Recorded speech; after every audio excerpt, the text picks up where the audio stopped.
kick off, and I'll just let people, obviously nobody's had any troubles coming in. I didn't have to admit anybody, which is absolutely fantastic.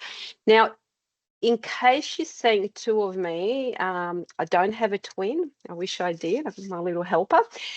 I have got another laptop on the side. I've purposely decided to log in as another user so that I can monitor the chats. Quite often what I find when I'm presenting online and looking at two different screens, and there's so many people that I'm dialing today, I might miss something in the chat. So that's me. But let me. Okay, so welcome to the Business Analysis Mastery Essential Skills for Success. So before I kick off, I like to welcome everybody. I'm so excited to have you here today. And what I'm planning to show you is how to unlock that full potential of business analysis, not just as a skill, but also as a game changing profession that can elevate your entire career. So how many of you, if you may not want to put your hand up, but I'm curious, how many of you do you feel frustrated by those endless revisions or misalignment on the projects that you might be potentially working on, or you might have heard other people? I mean, I can put my hand up. I always get frustrated, including what I'm going through at the moment in one of the governance sectors that don't want to change. So, got a few hands up. Awesome. So hopefully we'll have our nice, sorry, before we go in, healthy discussions. But as you can see on the screen, this is what we will be going through today. I'll be looking into uncovering some of those insights, particularly that I have experienced personally myself. And I would like to touch on and have a big focus on, well, how can you future-proof your career? How you can run more effectively discovery sessions, and also how you can apply some of those techniques to the world-class business analysis within your organization. So my goal for today is to inspire you, to also equip you and get you ready to take your career to that next level. Before we start, I like to put a little bit of a game, I guess, and I like to take you back to your memory lane. And this entails you thinking about your very first job. And if you think about your very first job, what was just one thing that you learned from it? You may want to share in a chat, or you may want to put your hand up. I'll leave it to you. I'll pause for a minute or two.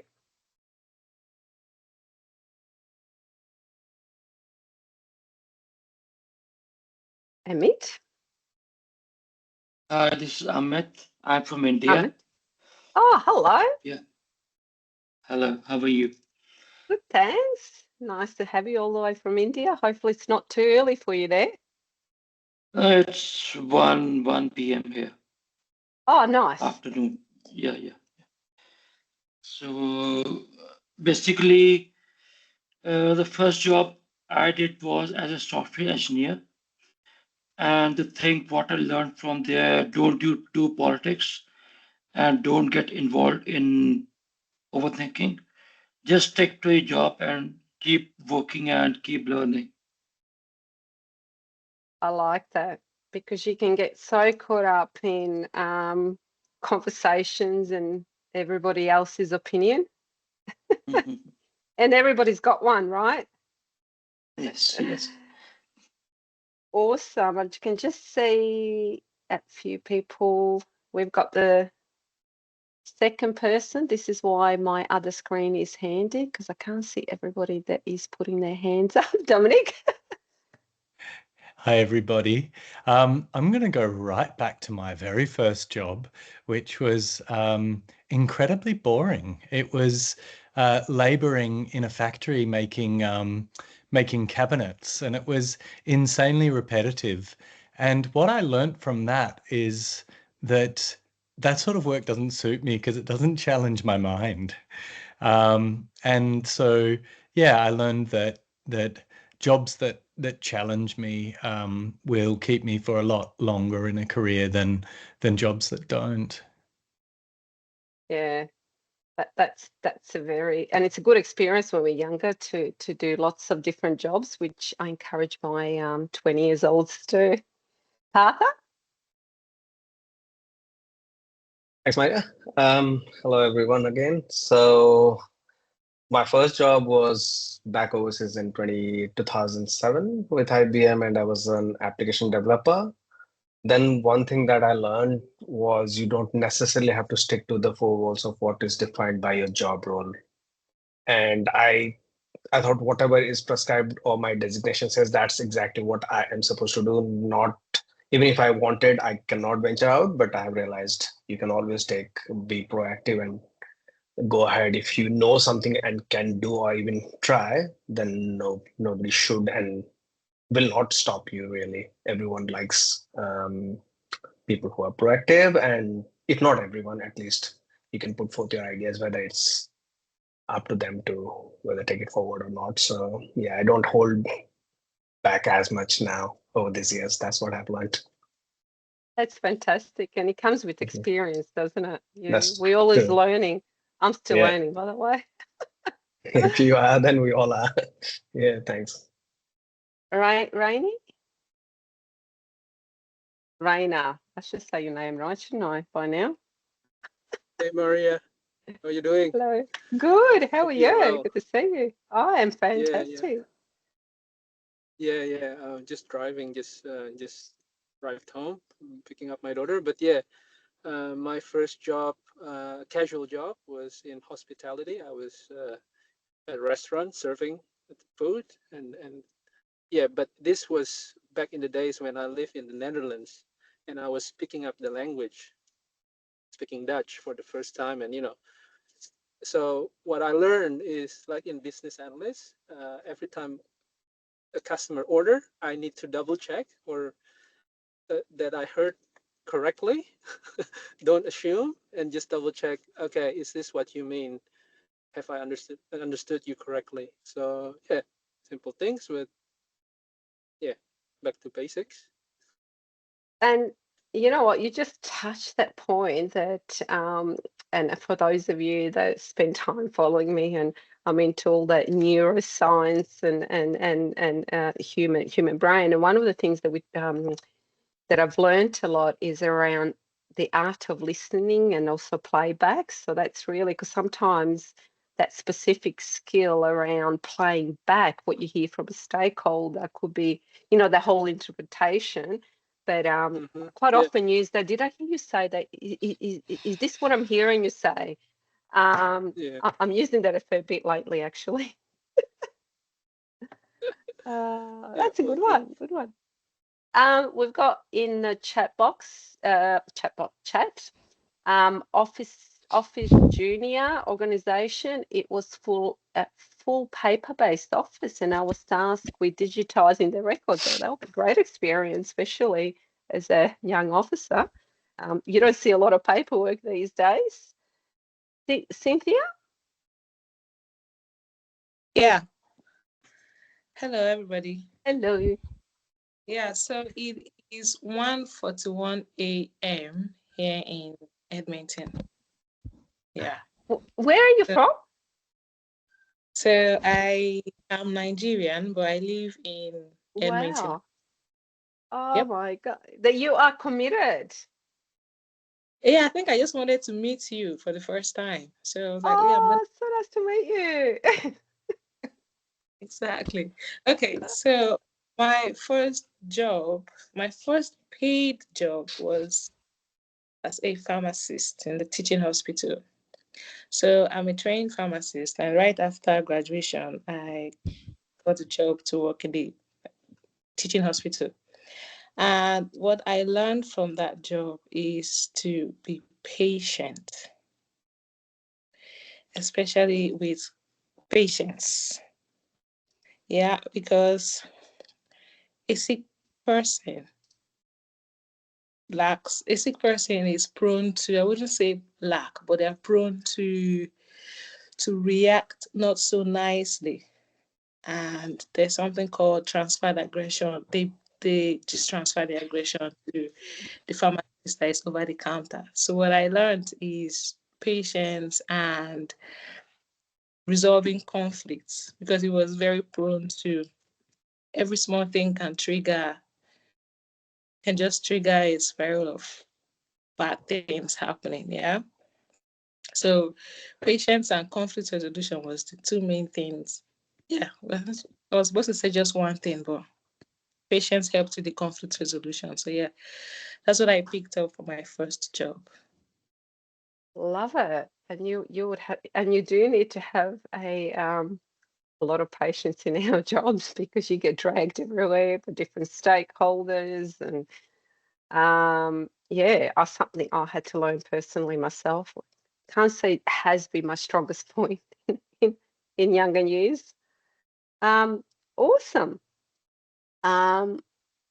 Okay. Do we have, I think I can see somebody else typing as well. I'm loving hearing all these different different jobs everybody has undertaken. Rahul, my first job was of a QA analyst working in the health and welfare domain. One lesson I learned is to not make any assumptions and try to document as much as possible. I like that. Do not rely solely on verbal communications, and I'm currently in transit on my way back home. Well done. Apologies, trying to avoid background noise. Love it. Oh, I love that your first job was a QA analyst at heart. Well, I'll tell you my story. So my first job was when I was going back to the age of 16, and I worked as they used to call us deli chicks at Coles in Australia. Now, terminology deli chicks was quite interesting because when I was doing a talk in Tokyo, Japan, the translator struggled to understand what is a deli chick. So I will explain it to those of you that are not in Australia. It's a person that works in a deli serving, big supermarket serving cheeses, salamis, anything, from a supermarket. And while it may seem unrelated to me at that point in time to business analysis, it taught me a very valuable lesson about the importance of understanding customer needs, attention to detail, but also ensuring that things were done efficiently. So every task, and I remember trying to slice those pieces of ham perfect, because some customers want it thicker or thinner, and they'll get quite upset if it wasn't perfect, because you have different customer base to customer inquiries. All of that require me to analyze in this and respond in a certain way, so that people can have a better experience next time I serve them if I didn't the first time. So all of these skills have actually helped me, when I think back now, in business analysis, to be more proactive, to focus on quality, to look into also processing improvements. All of these are part of business analysis. Now, after doing a bit of a bonding, which I thought it was really nice, I'll give you a bit of a background for those of you that don't know me. For those of you that do know me, you're probably sick of my story by now. I have loved BA industry so much that I have been in it for over 3 decades now. I won't talk about my age. And with my passion, I have decided to take on coaching, training. I also wrote a book, The Art of Getting Business Analysis, because that was on my to-do list during COVID, and enjoy that. And I'm also a chair of Melbourne IIBA. So my passion lies in helping people, but apart from that, I do have a family and I do have a life, because a lot of people come to me and ask, how do you manage it all? I do have a very understanding husband who is in this picture, and my son, but my kids are a bit all grown up, and that's my daughter and her boyfriend. Well, I think they just broke up recently, but he's still in the picture. I really like him. Her boyfriend. So I do have time to spend with them. On the right-hand side, I've just kind of given a quick overview of different organizations that I've have worked in. I did spend most of my career in finance sector. And I find that once you get into big projects within finance sector, you know, you kind of have a job for life pretty much. So I spend a lot of time in that, and a few startups, and also logistics.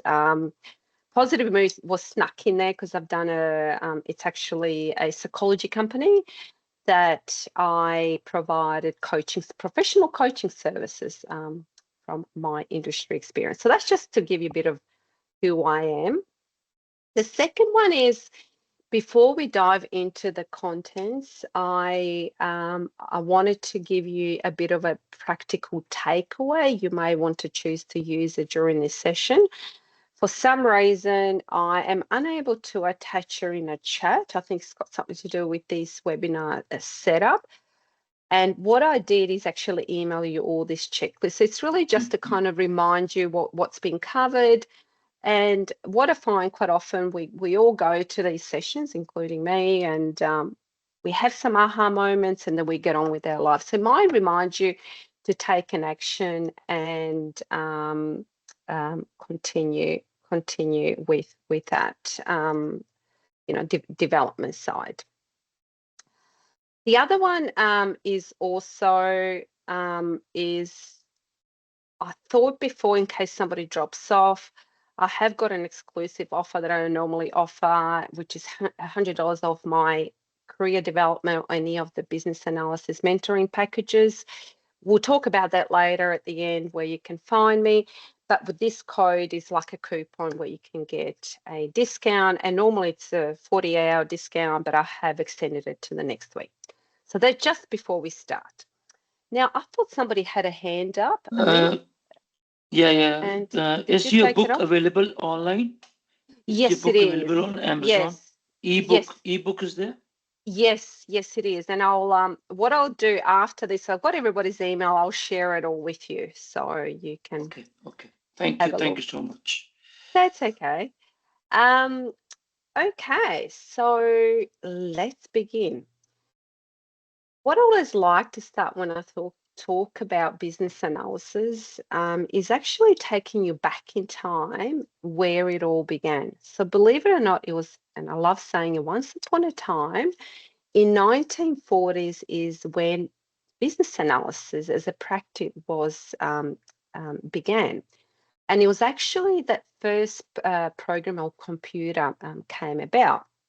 And as a practice where we started, and I discovered this as through IIBA, I happened to be searching around IIBA Bangladesh chapter, by the way, and discovered these findings and a research done that in big organizations such as university and government, there was a lot of data.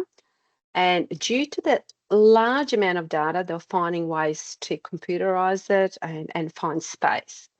And what was discovered is that communication between programmers and government bodies, and also university, educational department, was a struggle because programmers couldn't quite understand. Funny that, right? So where the role that was actually born was, you might have heard before, and if you've been around like me, came about as system analyst. So it was more around technical, I guess, analysis, and that progressed. So I'm just showing you how our evolution of and it's become obviously bigger as we gone along. And when I started my career, I remember in 1994 is where I had my very first job in a company called Answer, which was an airline company in Australia, no longer around.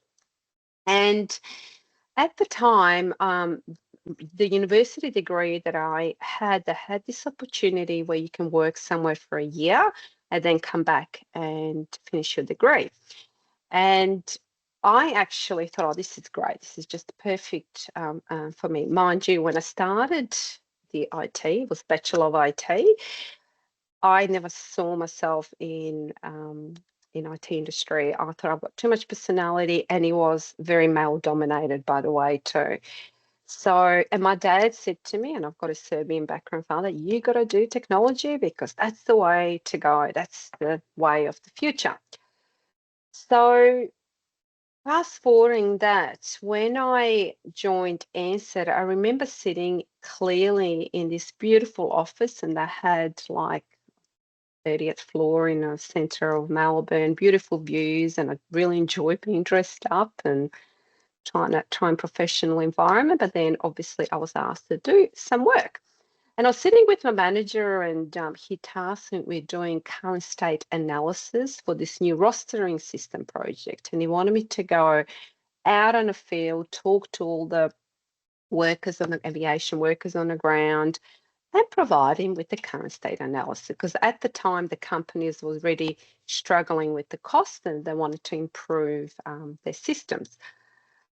You mentioned current state analysis, process map. I looked at him and think, oh, geez. When I was at uni, I looked at all those things and thought nobody uses them. Who would ever draw a process map?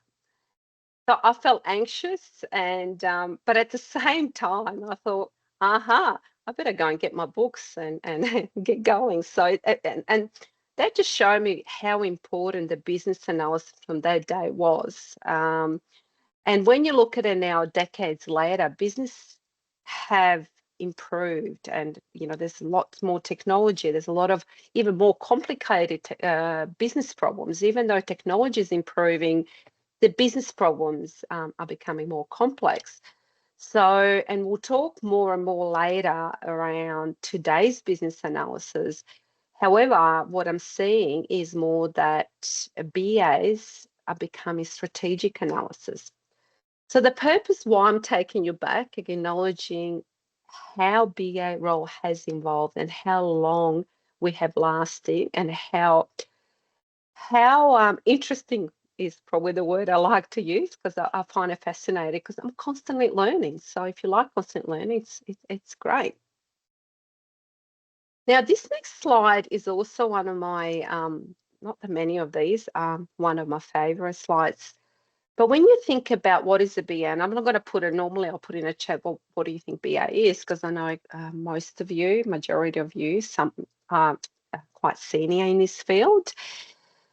But when you're sitting and thinking about what is a BA, to me, what I really like this description, and taking it back to thinking about as a detective. Think of business analysis as a consultative detective that is skilled at gathering and interpreting evidence. They act as consultants, interpreters, coaches, and more what they're doing is uncovering insights and drive solution. And I like to tell you a story.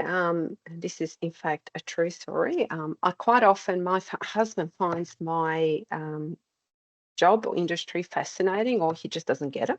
It's more like it. And about a year and a half ago, I was sitting on a Friday night having a really nice drink down a pub. It was a warm night. I've ordered a rosé, and I was really enjoying my wine, unwinding after a big day on the project work.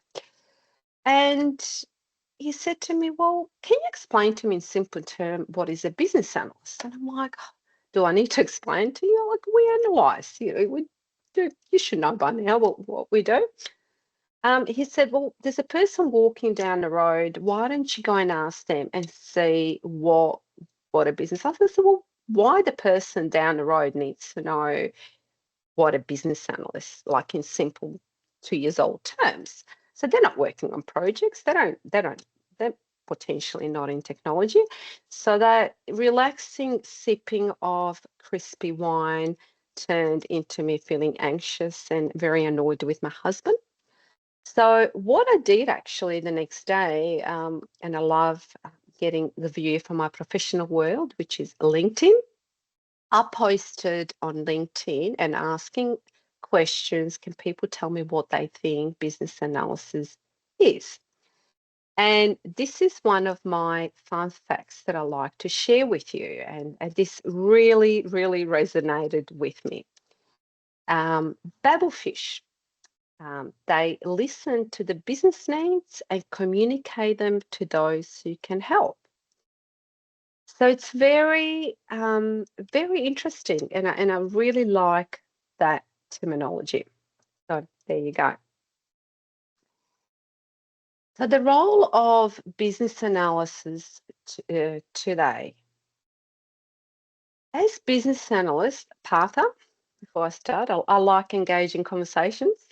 I'm sorry to interrupt. I just Yeah. wanted to know, how is Babelfish related to what you said? Like, what's the significance of that, of the creature? Yes. So this more around where we actually really, as business analysts, I think the key takeaway is understanding the business needs and Yeah.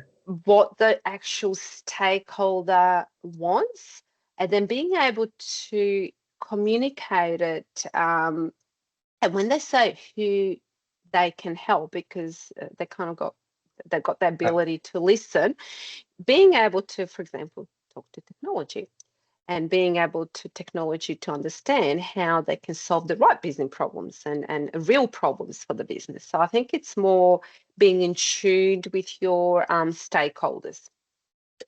okay, I was more so looking to understand how the creature or Babelfish, does it do anything in particular that a BA does, like in its own Oh yeah, way? well, maybe we should bring it to work. Maybe they can do the job for us. Nah, that's all good. I think it was just the terminology that people were trying to Okay. explain it in a simple term, and it just drew my attention. Mind you, I never knew anything about Babelfish until Okay. some of the BAs from the professional world came with the terminology. So Okay. it's just what I could relate to. So there you go. Maybe we should do some Googling and more research. Maybe try it with your stakeholders when you go to work, Partha. I'm your Babelfish. Okay, so taking us forward to today. So the role of business analyst is more than just gathering requirements. In my younger years, I used to think I would just capture needs and the requirements. And my heavy focus, I guess, in my earlier parts of my career has been around requirements, business cases, that kind of stuff. And that what I'm seeing more and more, that has shifted even recently during my journey at UniSuper. The whole organization and it still is forming and it's becoming bigger. And the whole focus for the whole organization was around strategy. So you as a business analyst are becoming strategic enablers to drive business transformation, but also ensuring that that there is that long-term sustainability for the business. And we do this by leveraging data and insights. You help businesses make informed decisions that create lasting impact, and you get more involved earlier on, particularly strategic level. Obviously, business architecture, particularly in those companies that are forming and that are potentially have business architecture models or value stream models, all learning that business analysts are getting more and more involved. There's need for them, and the value is being seen by organisations where they can add value. Particularly, what I personally have discovered is our ability to listen, but also ask the right questions, so the business can think about those right questions more at the strategy level rather than later on. And we can support them with that data by providing right data or insights and help them make decisions and make right choices or solve the right problems. AI, I mean, we can't get away from AI and automation. Our future is shaping in that way. And instead of, it's not going to replace us. It's not replacing us. I think those tools are enhancing our ability to make smarter and faster decisions. And it's allowing us to focus on higher value work, is what I'm saying. Stakeholder engagement remains to me critical. And one thing that AI and all these robots, actually, I don't know if everybody, I've seen the robot the other day that was cleaning the house. I thought that one looked interesting. I don't know how good of a job it will do, but anyway, totally off the topic. What it doesn't have is emotional intelligence. And where, as business analysts, we come in, and that's a critical part of our role, is that we help bridge the gap between business and technology. And we ensure that alignment is smoother and we have better collaboration, with our intuition. And few that mentioned earlier from our earlier jobs where we learned to listen, to be patient. Those skills can be learned by AI or technologies. And also with industries as they're changing rapidly, we need to be more agile and adaptive thinking. So we need to embrace the change, learn quickly, and guide businesses through that whole uncertainty. So I'll leave you with that question in your mind on having to think about, are you just reacting to a change or are you leading it? As BAs, you have the power to drive that transformation and you can step into that role with confidence. And with that, this is another very interesting, I was very inspired when I'm always inspired, but when I had my trip to Japan and Tokyo, I love the architecture in the old style architecture. And one of the things that what he actually made me think when I was going through the temples, I remember walking down Kyoto, and then you go to these well-developed buildings, and it's all modern, so it's like a two sides of the world. And what that resonated with me is that what as business analysts and we support is that you as a business analyst turn uncertainty into opportunity. You are shaping the future with business analysis. And if looking at that picture on this image is that business analysis transforms that uncertainty into progress. And we are going to continue shaping that tonight. And I think it's night for everybody, nearly. Somebody is very late night. As a business analysis, you'll be bridging the gap between that vision and reality. So this is where that importance comes, particularly around strategic enablers and strategic analysis. So when we bridge that gap, what you'll find there is a better alignment between IT and the business. Organizations will avoid costly mistakes, but they will also achieve their initiatives and faster, and potentially they'll have more efficient project outcomes. For those stakeholders, this means solutions that will truly meet their needs and that it will also drive measurable results. And not forgetting, all the organizations will think about a key goal is at some point to have higher return on investment. A lot of companies focus on their teams, so they want to have satisfied teams, and also innovation that actually fuels that sustainability growth. So by investing in business analysis, you'll be investing in the success and also resilience of your company as well. Now, I've got some interesting statistics that I would like to share with you. And I have got just a few continents that I have got the data on. And overall business analysis, the field, as we have seen the journey, has expanded globally.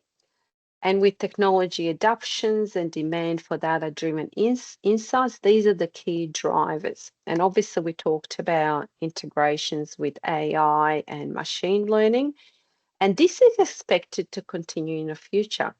As you can see on the this diagram in below, what they're saying, the percentage that will increase. Obviously, the other continents are a bit bigger. It's quite large, and Europe. That the analytical total percentage will also be higher. But what statistics tells me, based on my research, this is what the figures are looking like, and they'll continue to increase. So what we say in Australia, the business analysts are continuing to be in demand, and with a projected annual growth rate of at least 2.5% over the next several years. Now, another interesting fact that I've discovered is that as of the second quarter of 2020, LinkedIn statistics have indicated there is around 9.8 million people that hold the title business analyst, and 4.5 million held the title senior business analyst. So these numbers are likely have grown since, but it was just interesting to reflect on what that LinkedIn community looks like. And I like to see that numbers in that senior level progressing even higher. Okay, now, so what is the impact of poor analysis? So if we start to think about, obviously everything within has got an impact. And if we don't get it right, it can be huge. I personally, and you probably experienced this yourselves, spend a lot of time with scope creep, particularly a lot of the projects that we're working on tend to be in agile or hybrid manner and all predictive from the Babok terminology. And you may discover that as people and different stakeholders start having access at certain points in time of the system that you're building, that they're changing their mind. And that's where that scope creep can become, high. We need to try and manage that. But also, if we have incomplete requirements, that's not to say that it's up to only business analysts to we definitely need to make sure that we capture the requirements, ask the right questions, but it's also ownership obviously on our stakeholders, product owners, to ensure that we capture the requirements. But if they're incomplete, the results are that have scope creeps, incomplete requirements, and also we fail to meet business goals. So projects that don't support business needs can fully waste resources and missing strategic opportunities. And this one's close to my heart, as recently, as I mentioned, for those of you that joined early, I'm currently working essential services as a consultant. And when I came on board, one reason I put me in, they had a project 5 years ago doing a similar thing. It wasn't a Salesforce, it's a different tool they're trying to implement. And believe it or not, in this age, they had one person that created this program that was managing. And for those of you in different countries, essential services are like governing bodies of we have these government programs where, for example, installers or people that might come install your lights or something with plumbing. There's lots of different products. They get a government rebates, the installers. Like in my house, for example, I've got all these lights. They're energy efficient. I've had them installed for free, but that installer gets a government grant. So that company is managing these installers and ensuring there's governance, make sure they're doing the right thing, that they've got licenses and so forth. And the system that somebody internally built is obviously quite old. It's an old database, and it's managing all those installers. So what they tried to do this project 5 years ago, and just before going live, they pulled it back and decided not to go live because the person that was running that project and writing the requirements was a technical person that was managing the program that got developed internally. And the company lost millions, like they actually pulled the plug. So one of the reasons why they've set up the whole project is lesson learned. They wanted to have business analysis, understanding the current state, the whole lot. So it can be quite important that obviously if we don't meet the business goals, you can waste a lot of money, obviously resources.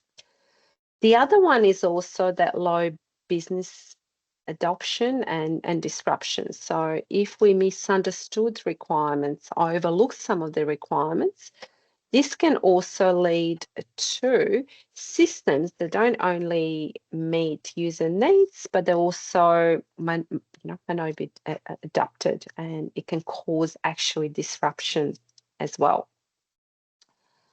So some more funny facts, because I love my facts, because that was my phone. I don't know if you heard that. Siri heard me and he said, who? So studies have shown that requirements errors, and I got this research and study from Carl Wengen. I don't know if you follow him, if anybody does follow him. He's on a Medium. He does a lot of, he's very passionate in our world and writes a lot of articles on Medium.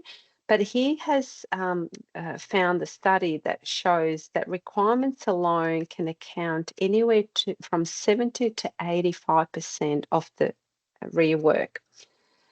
And in Australia, poor defined project requirements, specifically in the governance sector of lately, funny that, and it's particularly in those digital transformational programs, and these have resulted in significant overruns.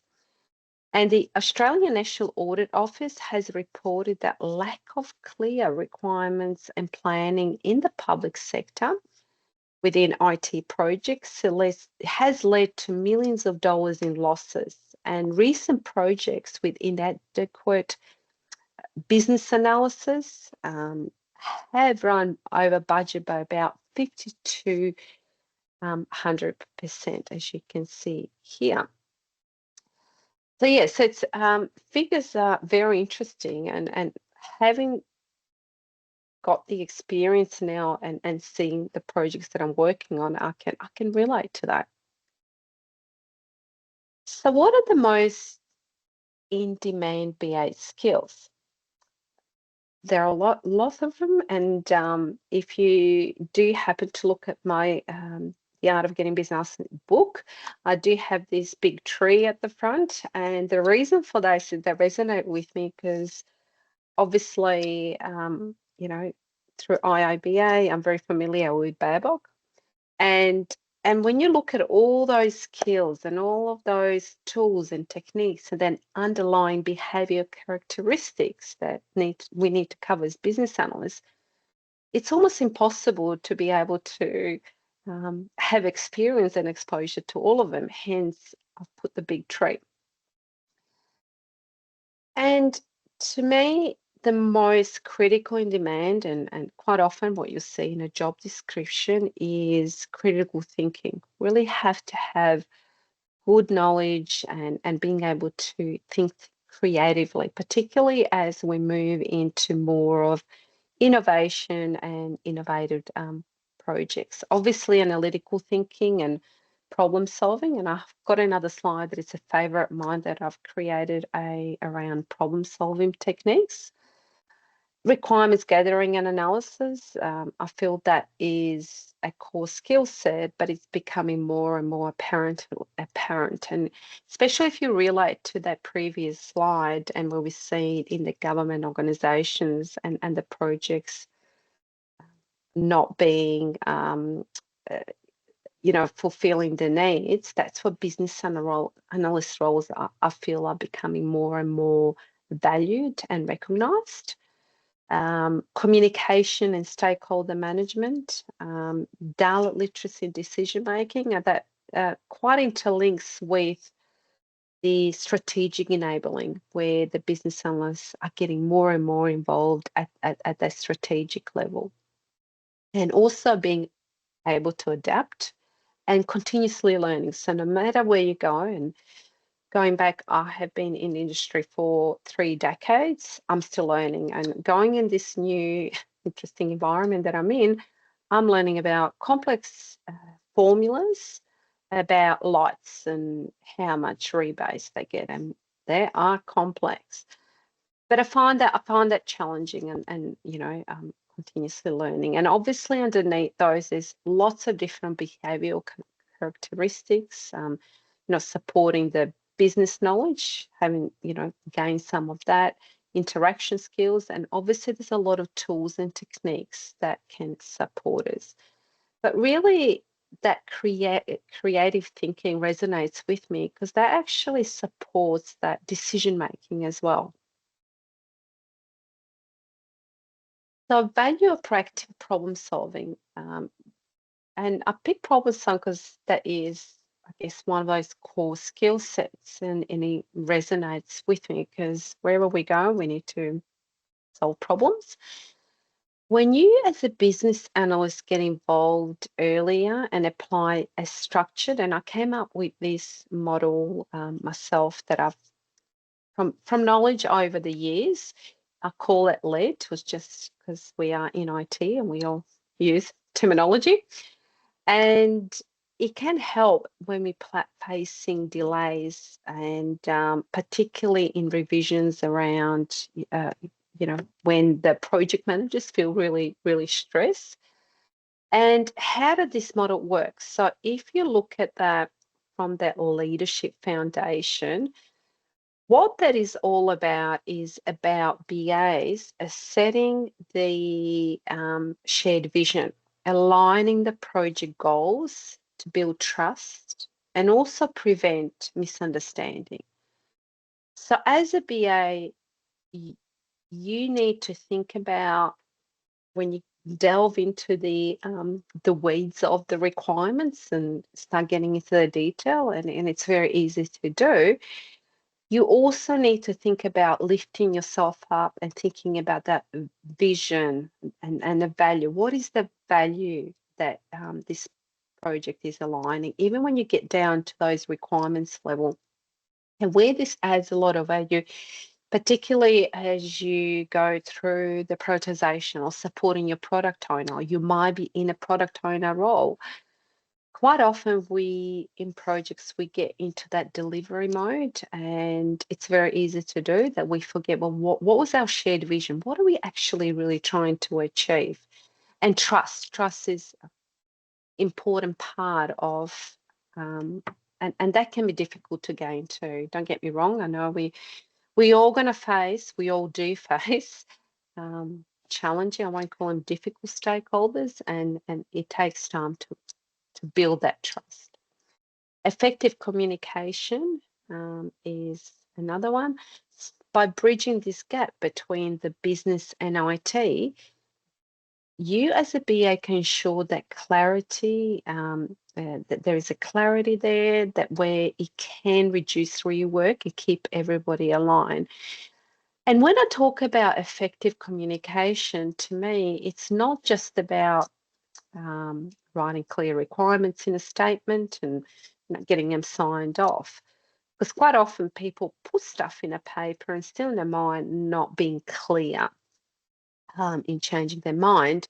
It's also building that, I guess, some level, an ability to collaborate and communicate and play back to staff. See if they really understand what we're trying to achieve, maybe going out of the comfort zone and talking to them, going out for a coffee and explaining to them as well, because at times that can help. I do write even in agile environments. I do have ways of, if I go to the meetings, and sometimes we don't do it because we think we're agile, but it is important to take notes and some of those decisions made that you can go back, because sometimes, you know, effective written communication does assist in misalignment with stakeholders' expectations.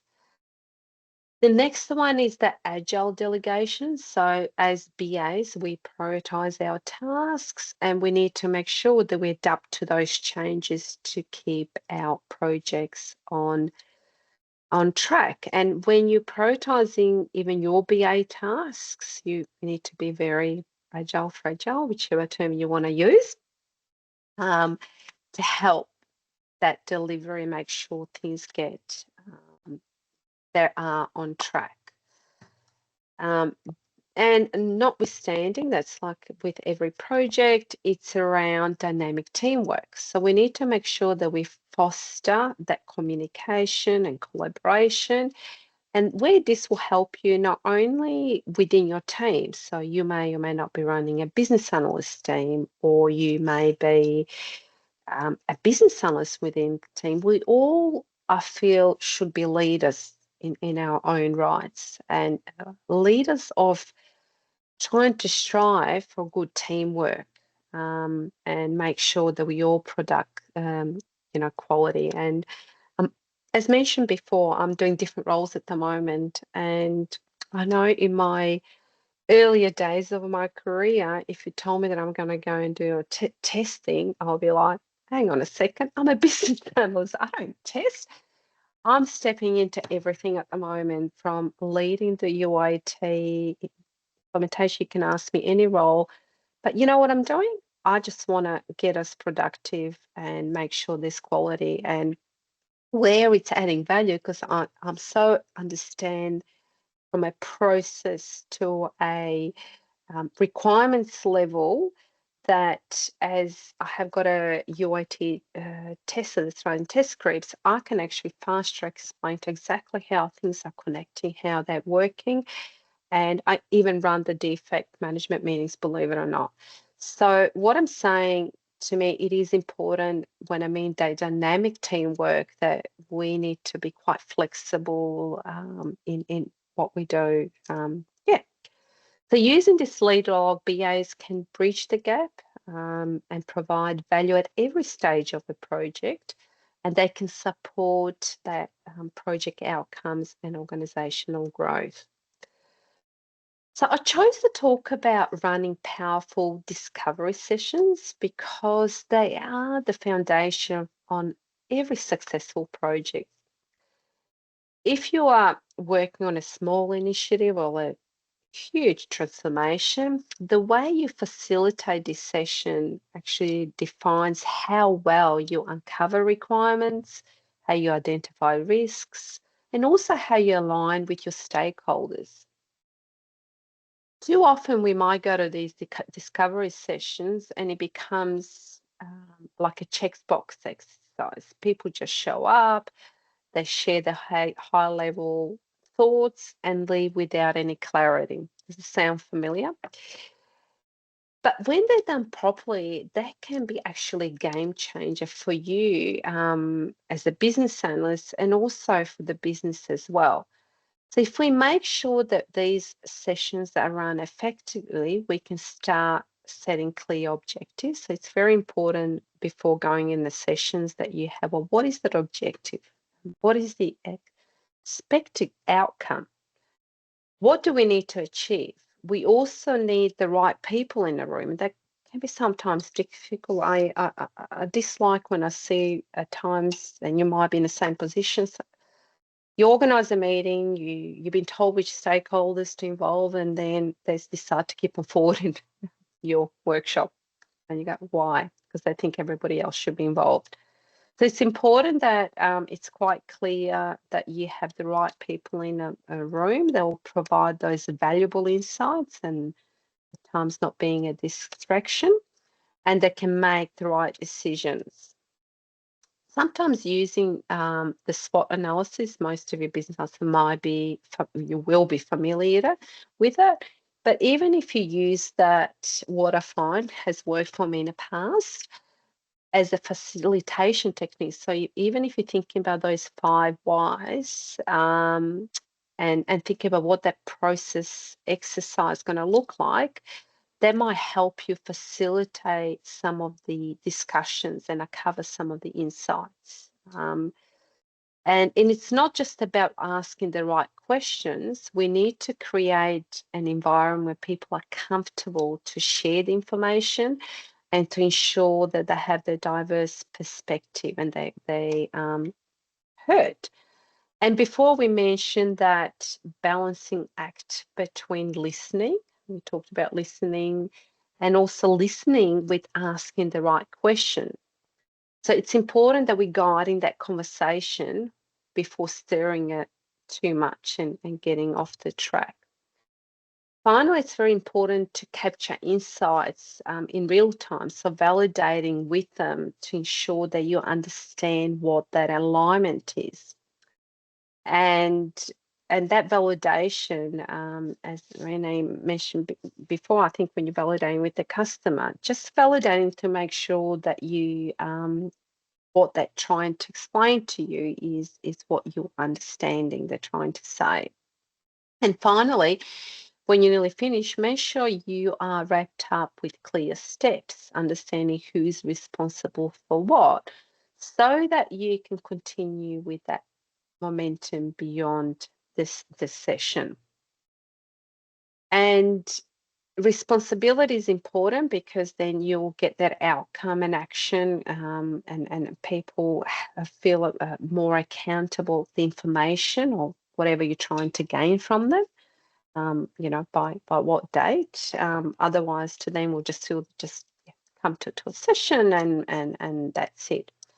So when you master these skills, you will get better outcomes and fewer misunderstandings, and you also get your team being more engaged.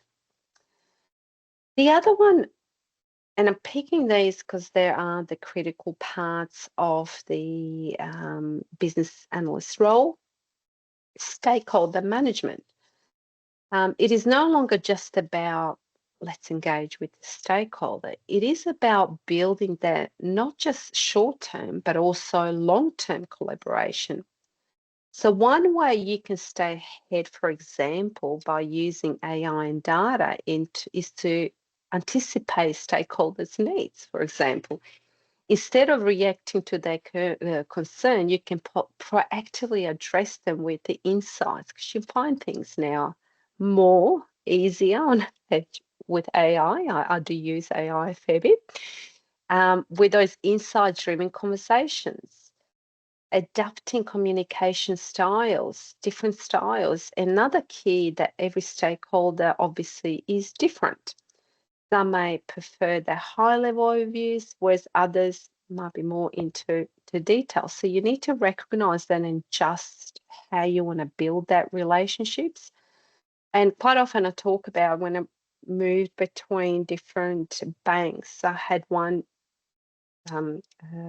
stakeholder and because I became so knowledgeable in payment space, I ended up going on a payments related projects.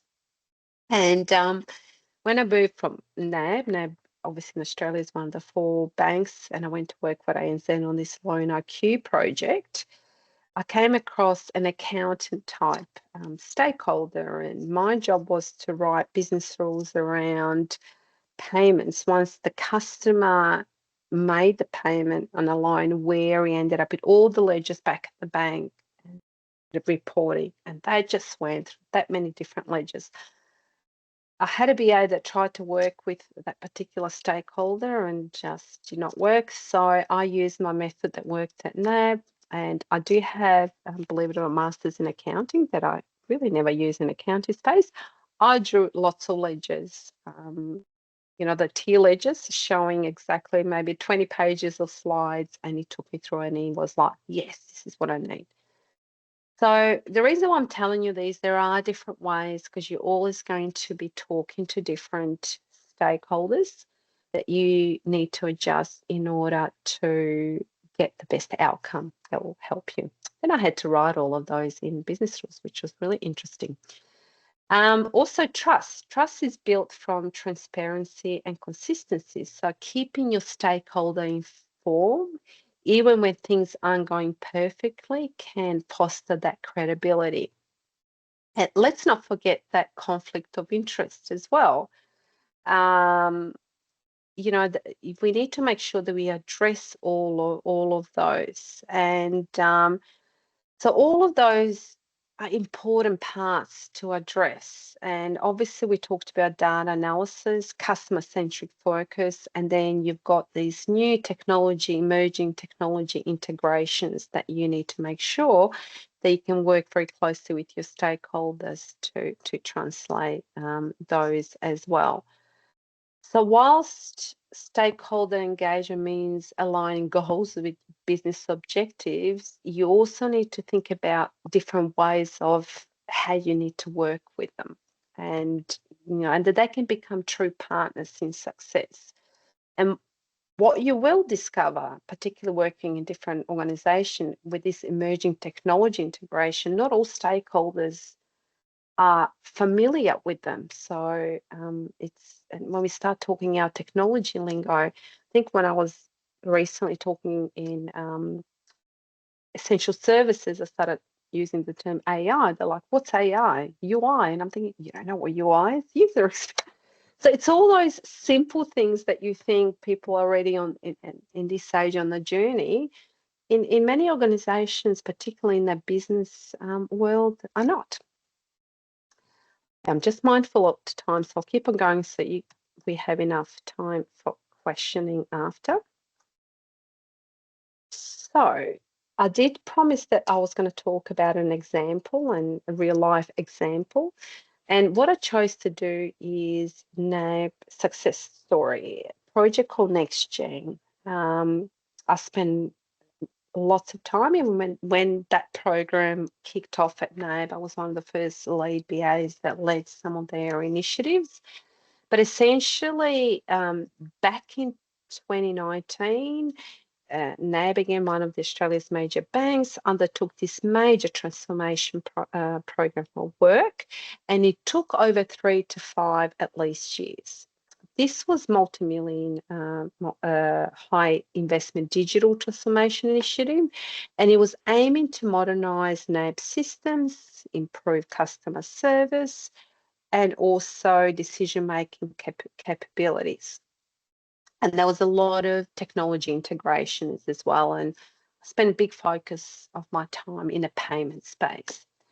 And apparently it's not clear how much the budget was spent, but it was anywhere between 1 to 2 billion Australian dollars. But it was indeed a big program. And what I like to talk about is the business analysis approach that we undertook. And the business analyst approach that was undertaken was in particularly in discovery. We spend a lot of time in in-depth discovery session where we involve key stakeholders, for example, risk managers, compliance teams. Obviously, banks are heavily compliant, and also banking staff. And within those discovery session only, we did a lot of journeys. That was a big thing. We did customer surveys. So we picked avatars or ideal customers and tried to do journeys in a sprint basis to understand clearly what the discovery looked like. We spent a lot of time in process mapping and looking at the gap analysis, understanding what are the key challenges. what are the key pain points and opportunities. And that all led to a big exercise of requirements gathering. And at the time, NAB approach was at fully agile, particularly in this space. So the BA team played a critical role in defining business requirements and validating them through those iterative approaches, and ensuring particularly that, you know, from the regulation perspective, and APRA was a big thing.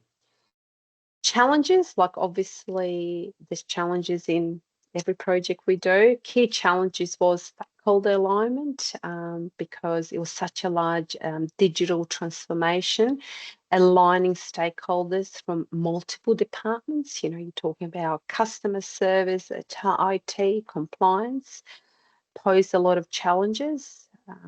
Integrating new technology with legacy systems. I remember they had also consultants like Deloitte sitting there, and I'm talking a very long time ago, and I remember one of them sitting with iPad going, magically all the custom information was going to come on that iPad. They're going to go like this to the customer, and the customer's going to sign it. I still haven't seen that, by the way. But I just understood how complex the customer data is. And obviously, you know, you're dealing with payments. And you know, that there's been a lot of challenges where some of the legacy systems were actually kept. They just could not be replaced. And, you know, they had specifically skilled programmers to stay on those legacy systems as well. Data consistency, quality. So transitioning from more data-driven framework into a new framework required a lot of cleaning, consistency, and making sure that, you know, everything's integrated. Resistance, obviously, we faced a lot of resistance like every other project. So getting employers buying and adopting digital world wasn't easy. So solutions and business analyst roles. So the key was, and mention aligns to what I was talking about before, was really spending a lot of time in stakeholder engagement and having the right mindset of team members that were able to facilitate these regular workshops and regular interviews, ensuring that we're aligning the pain point, aligning with objectives and our critical pain points. Designing, so we needed to make sure when we were designing that we're designing solutions, and IT was heavily involved, obviously our architecture team and us business analysts working closely with the IT team to not only make sure we find a suitable and flexible solution, but it also needed to be scalable for future improvements.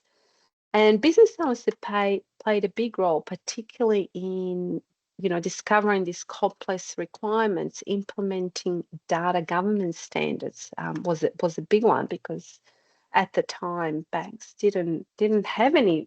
I mean, they had standards, but not specific government standard.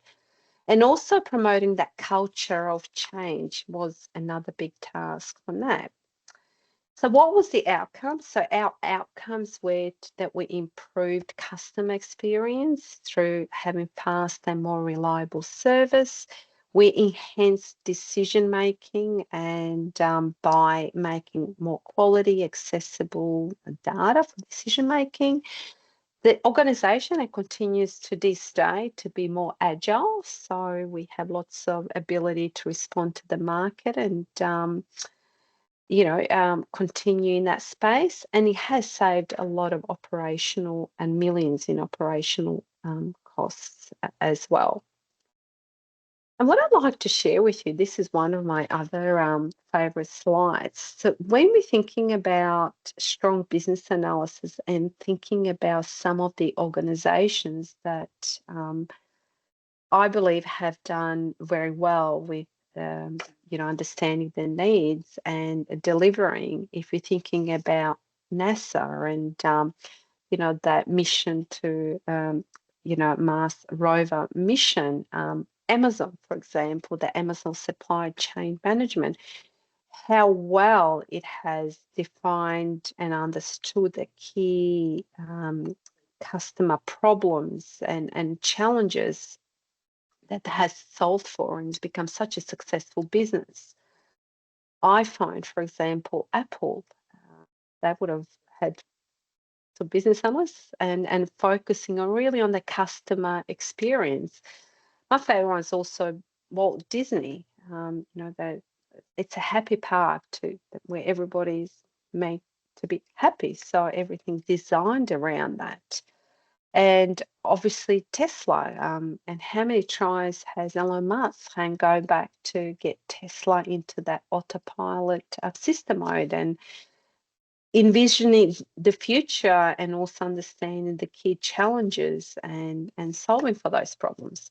So these are just some of the ones that I personally find quite standout companies that display their strong business analysis. And now, which leads us to, well, how do we future-proof? How can you future-proof your BA career? So the role of business analysis is evolving and will stay to remain relevant and ahead. As you can see previous slides, there is the statistics indicated that our role and demand will continue. What you can do is get yourself around AI automation because they are changing how we work. So instead of fearing, and I'm sure you're not because it's everywhere at the moment, try and use to leverage it. Understand how it can add value even in your current organization. Depending on which organization you're in, a lot of organizations are still not in tune with AI. But if you focus on those repetitive tasks that you're doing, you can really show that from a strategic perspective, how it can help you in your career and how you can save time. Obviously, technical skills are important, but I really think that differentiator between the strategic thinking is an understanding how, from a strategic point of view, you can help as a business analyst. And if you are into Babok and done lots of reading, you know, we talk about seeing the whole, that one of those horizons that Babok talks, and that really talks about that vision. A lot of business are looking into that alignment, and that can be a valuable skill for business analysts. Leadership and focus. Keep on thinking about how you can become more as a leader and drive your documentation. Like, think about how you can become more focusing on that leader and be the leader in, for example, a lot of digital transformation programs as well, because they're still evolving. Agile lean practices, they continue to be the thing, and see how you can adapt and use them in your organizations. Customer-centric focus is still a big focus. What I'm seeing is there's a lot of value-driven and value maps that are getting by our customer service designer teams being created that we as business owners need to align us, so that they probably look at it more at the holistic high level view, but some to address key pain points, but some of those key pain points do end up in your business analysis and trying to work on your requirements. And we talked about data analysis and insights and also technologies. So you can't get away. I think we constantly need to future-proof ourselves by understanding technology. For example, I never really had a lot of experience in Salesforce. And in all these years, I've worked on a lot of other different systems. But then I need to understand, well, what does it mean? So I had to put myself through training and, you know, that continuous learning of how I can learn. And the other, you know, important point is that continue getting involved in more of your professional networking. There are the game changers. You continue with your peers, joining the BA communities, and also learning from others will actually help you be in front of your field. So I purposely regenerated these key points because they kind of stick out to me, particularly as I work through and I'm seeing where the demand is in that business analyst world. And what I like to do now is just take a couple minutes, because I definitely want to leave time for questioning, to take a moment and and think about, this is the reflection on what we talked about. We talked about business analyst role. We talked about what some of those skills, how you can adapt and innovate to succeed. Some of those panel discovery session. What would be really good, and I encourage you to spend, only pause for a minute because I've got a lot of time, write down maybe 3 key takeaways that you can take away to your workplace in the next couple of weeks and apply.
Okay, I did say only a minute, only because we haven't got much time. As I mentioned, I do have this exclusive offer. I encourage you to scan it. We'll give you a coupon should you wish to take on your journey and go into career development. I'm also available on IIBA Career Centre. But the other thing that I just wanted to address, obviously, where you can contact me. If we're not friends of LinkedIn, let's do that. I do post a lot because I love being and sharing the information. But I've also created a YouTube channel, Maria Montgomery Pro, and I have been posting a lot of videos, and I will be posting this video as well that I can share with you, that you can have a look in upcoming weeks. Now I'm going to pause, and we've got 10 minutes, and I'm happy to stay back too if anybody wants to have any questions.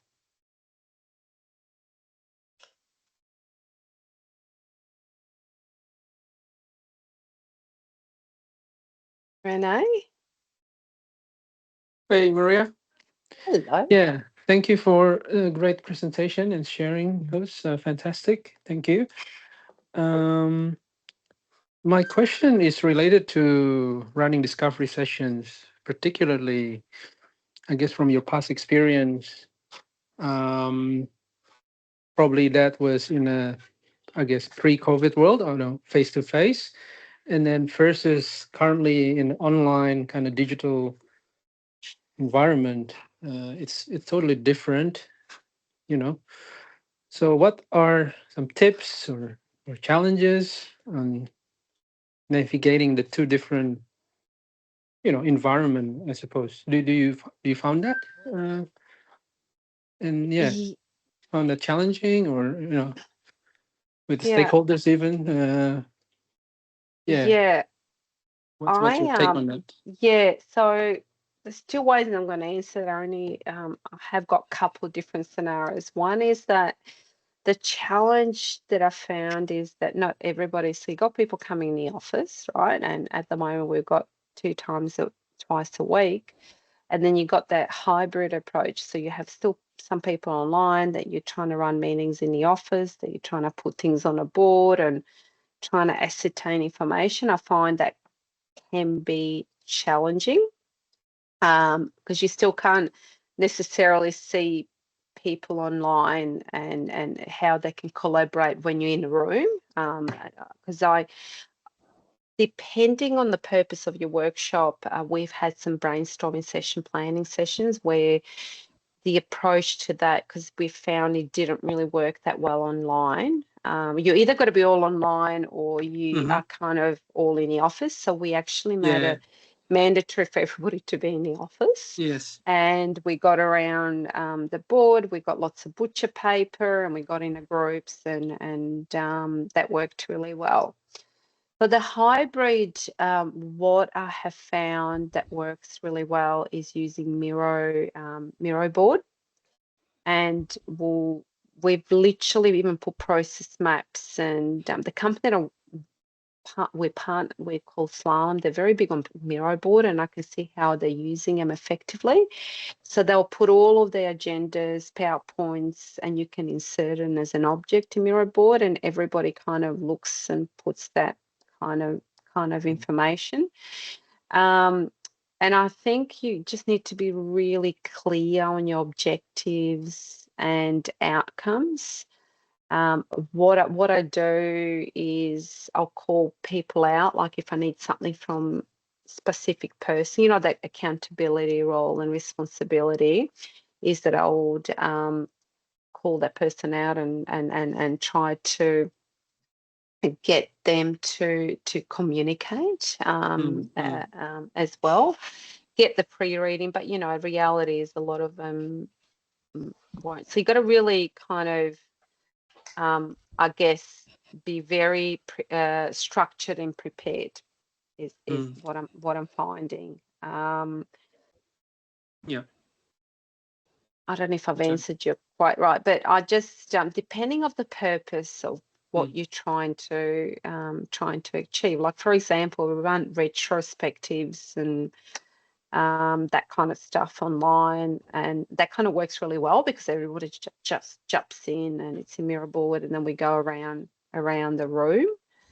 And sometimes what we found, some meetings just work better just being online. They just ran better online. So we said, let's everybody, even though we might be in the office, we jump in and go through a presentation online. I think preparation is the key, right? And strong facilitation. I see Rachel. Thank you. Hello. Hello. I was going to say, I see a familiar face. Oh my God. Hello. Blast from the past. I know. And I'm still in a BA world. Clearly you are too. I am. I'm still, I think, 19 years now, going strong. I won't tell you how many I am. No. It's a little one. That's cute. Oh, hello.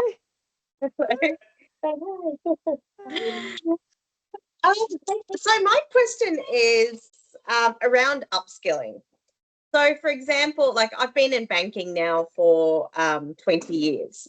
And if I'm looking for my next role and it happens to be, for example, in supply chain, and there's skills that they want in ERP systems that I might not have that experience in, but the role is perfect other than having that experience. How would I go about upskilling myself in something like that? Like, there are courses and you can pay, X amount to do all these courses, but are there resources to perhaps get a certification or do like a short course or something like that to also assess whether that is something that you want to do before you take a big step into a more expensive course or anything like that? Yeah. Sorry. What I would suggest to do like, I don't know if supply chain is your thing, join some of the communities and network. Like, for example, when I was at UniSuper, I moved departments, and I really didn't have because they had to have all this financial accreditation, so forth. So there are industry-specific organizations that run these certification. Even they run a lot of webinars, introduction sections, and you. I would suggest networking. Just try and find people rather than because sometimes even you know what you do these courses, but it's theory based, right? So you Yeah. still want that reality of is this what you really want to do?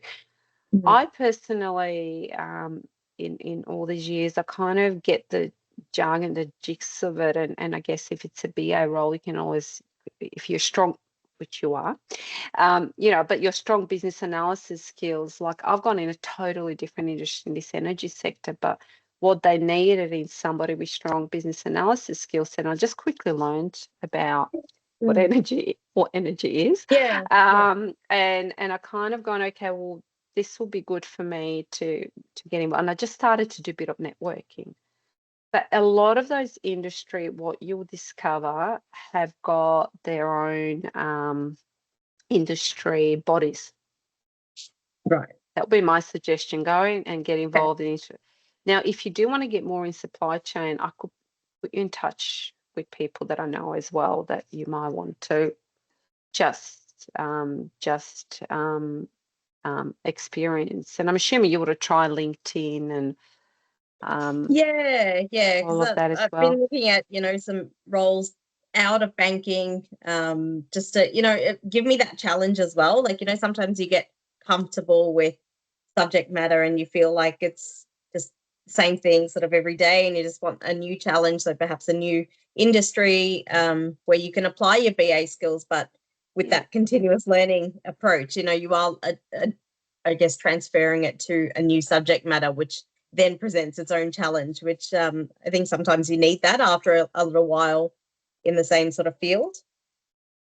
I hear, and I was in the same boat because I just ended up in a finance because once you have that experience, you just think, I know, you can just constantly work on projects. And I accidentally ended up in the insurance space from NAB.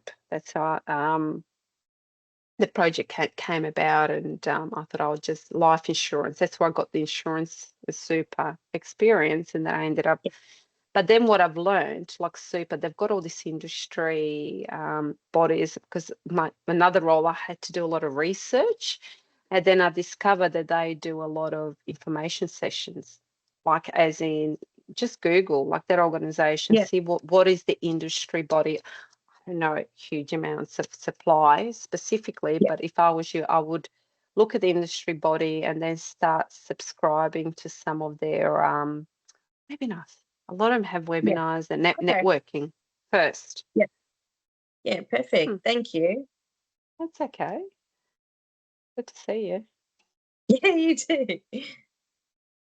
Does anybody else have any more question? I'm just looking at that message in the about the Babok. Babok, sorry, Babok of my mind. The babblefish is a fictional smart yellowfish. Okay, that's really interesting. There you go. There's somebody that can already help you with the supply chain, Rachel. Did you see that in the chat? Yeah, I just saw that. Yeah. Yeah, thank you. Is she? Yeah. Amit. Very good session. I really loved it. That's good. I'm glad you enjoyed it. You're getting a different maybe perspective now, or I'm already working as a business analyst. So I've been working with clients in Australia, Canada, and US. okay. So I have India. one question. Yes. I was in Australia since 2024. I came back just 1 year back to India. Okay. Yeah, I started my master's from Monash. I'm Monash graduate in Oh, that's business fantastic. analysis. That So is I have so a good. question. Yeah. Yeah. Sometimes what you do with negotiation, sometimes some business people doesn't want to change. They don't want to implement new things, right? I have faced the issue with director of the company. I was working with Monash College and there was a director, she doesn't want to change. She doesn't want to negotiate also in changes. So how to handle these things? You can't Yeah. fight with anyone. You can't force them, right? Because they are Yeah. decision Yeah. makers. Yeah. Yeah. It sounds like a typical, actually. I'm experiencing the same journey, and I think I'll just keep on experiencing these journeys. And sometimes it's actually understanding why, what is particularly that logic, why is a specific reason. So it could be a number of different reasons. It might be that it's impacting their jobs. And a lot of times that's why, because they're scared of their jobs, or they just don't like to change. So is it that, is it a change, or what's in there for them?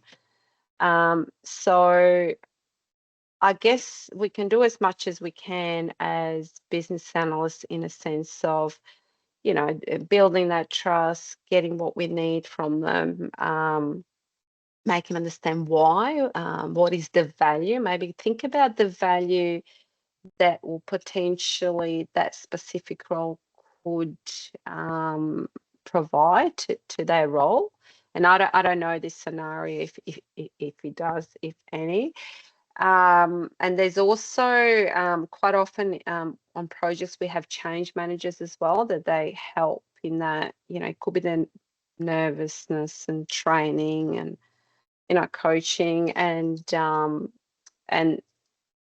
you can try as much as you can, and then at times I'm going through it personally at the moment, but this specific one has been actually put in another role because but that specific stakeholder worked on a previous project that failed, and it was part of the system. So that was the reason why they don't want to be helpful, but they've actually become distractive.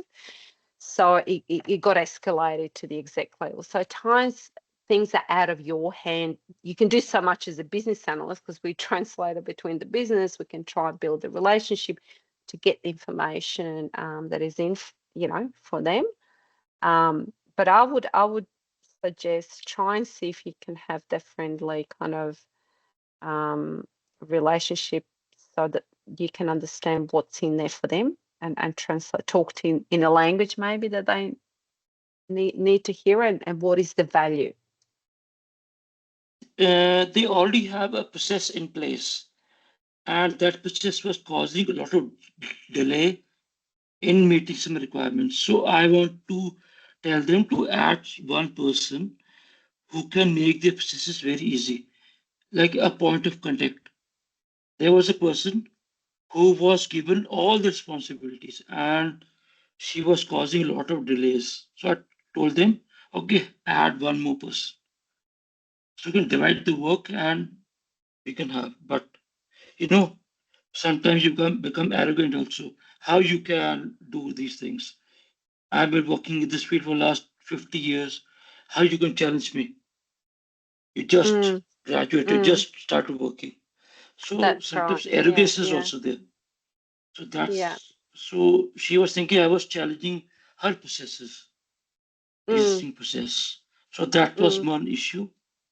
And so I told them it's easy to have one more person, divide the task so that your task will be easy and it will deliver in a particular short period of time without any delay. So I was thinking, but it's okay, I can't do anything because she has to give me salary also. So I oh can't yeah. do these things. Yeah. Maybe Uh, try, yeah, maybe some ways think how you address certain things with us, so you mm, can, mm, and I'm not saying you are, but maybe trying different mm. techniques see how she likes to be communicated to, whether it's, I don't know, drawing stuff but think about when you talk to her more in a way of value, what rather than sounding questioning, it's the reason why I need to know this. I've got to tell this person to build this. So in order to get the right outcome, or this solution to get what you want, I need to understand how you're currently doing it. Yes. Yeah, maybe try those different techniques. And Dominic? Thanks, Amit, for that question. That was really interesting. It reminded me of a joke. How many psychologists does it take to change a light bulb? And the answer is it's only one, but the light bulb needs to want to change. Right. So that's exactly right. It's interesting in the business world when we talk about stakeholder resistance with change, but it's really just people, isn't it? Yes. And it seems to be deep in our psychology that we don't like change because it's unknown. And I guess I spent a lot of my career in the healthcare industry trying to sell the idea and the value of change to people for their health, and it can be really difficult. So I can imagine when it comes to change within a workplace like that, it's when there's not that pressing need on someone's health, it could be even more complicated. But yeah, also just wanted to say thank you, Maria. It was really nice to join your session, and it was really valuable. And yeah, anybody in Melbourne or anybody elsewhere as well, feel free to look me up on LinkedIn. Awesome. Would love to connect. I will with connect with people. you. I will connect. Great. Yeah. We all should connect. Yeah, I agree. great. I agree. That's what I mean. It's all about talking, networking, that kind of helps us build a community and build the culture that we need. So, and I'm always up for networking. I love networking. In India, it's quite different. It's entirely different in India. Yeah, people network after meeting. No one contacts you. No one concerned. Oh, really? You keep on messaging, but no reply. So it's a drastic difference. I'm fed up sometimes. Oh God, you need to come back to Australia. I will love. It's my second home. There you go. No racism. No racism. No. I've never felt I'm away from my home. I love people. Oh, that's awesome. Love it. Cynthia, we've got one more, and I'll probably let you get back to your families. Cynthia? So thank you, Maria, for You're welcome. this session. Actually, as she spoke, when you talked about the requirements errors. Yeah. I'm actually presently in it because during my first ever requirement discovery, I actually missed a very important information, and now it has taken us back to the ideation board. So yeah, I see the importance of collecting as much as possible and having a complete requirement. So yeah. Anyways. Yeah. Hopefully it was helpful for you. Yeah. So everyone was talking about connecting on LinkedIn, and I just wanted to suggest maybe we could I could share a Google Drive document and just have our LinkedIn profiles on the page, because I don't know how do we want to share our LinkedIn pages if we want to connect. Well, I'm just looking people up while but we're on here. I was just doing the same. Okay. Just sent you a request, Rachel. I obviously got your details, but for privacy, I can't share it to everyone. Yeah. Okay. So We'll just Um, put up them and then follow on LinkedIn, yeah? yeah, what we just could do, just what look you our could do names is up. just put your name maybe in chat, and people can just pick up your name. But you know, if I put in Maria Montgomery, you can just look them up, Yeah, Mhm. or you I can. can't Oh, can you see I people's can't see the names? chat, unfortunately, for some reason, but it says you can't Okay. send a message because you're not a member of the I have chat. But shared. I wonder Okay, why okay, it's yeah, doing yeah, that. because you are unverified. That's why. okay. Okay. Like I've shared my LinkedIn, if you can see. Okay. But are you able to see people's names, Dominic? Yes, I can see Okay. Rachel. I can see most. Amit says Amit unverified, which I'm sure that's not your last name, Amit. No. Yeah, I Yeah, can yeah, of see course. everyone else's, I think. Yeah, yeah. Okay, yeah, I will connect with you. I've written all the names, so I will I definitely. just shared I'm already my connected with link. Maria. I've There connected with you go. Maria. I follow her and I read all her posts on LinkedIn. Oh, thank you. That's what keeps me going because people are Yeah. enjoying them. It keeps me going and sharing. Awesome. Well, thank you so much. What I will do, because I've got all your emails, obviously, I'll be happy to add you because I do write newsletters if you want to know a bit more. But I'll also share, because I've recorded tonight's session, I will share that as well. And like I said, I'm doing YouTubes as well, just on business analysis. I've got webinar that's going to be advertised soon through IIBA that we're running. That might be something you guys might be interested in. But you'll see me sharing it on LinkedIn. That's I think 10th of April, where I'll talk about the AI and use of AI. But I'm going to have Raj, one of the guys that is quite experienced in using some of those software tools to help with AI and writing on requirements. So there might be something you guys might be interested in. I will share that as is, we'll start advertising soon. And yeah, stay connected. I'm looking forward Thanks so for much, your everyone. posts too, right? I Nice to would see you I all. would like to Thanks, see you in Maria. India now. Thanks, Maria. See you Okay, soon in okay, India. thank you. Good night, everybody. Good night. Bye. Good Bye. night. Bye.